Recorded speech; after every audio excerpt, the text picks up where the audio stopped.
झाला काळा. नादी लागू नको माझ्या तू बाळा, फुकटची फुगीरी बंद कर भाऊ, तुझं पत्र्याचं घर आणि लाकडाचं. माझ्यावरती झळणारे विरोधक अपोजिट डजन, या रॅपिंगच्या क्षेत्रात या वाघाचं वजन. दोघातून खंबे लोड आम्ही पळवतो धाजन, जो तालमीत घासनच्या कुस्तीत वाजन. माझी लेवल नाही मॅच करत कुठलाच महाजन, डॉन पोरींचा साजन आणि सिंगचा राजन.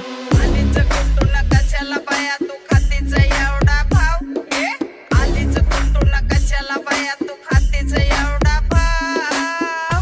क्या बोलती कंपनी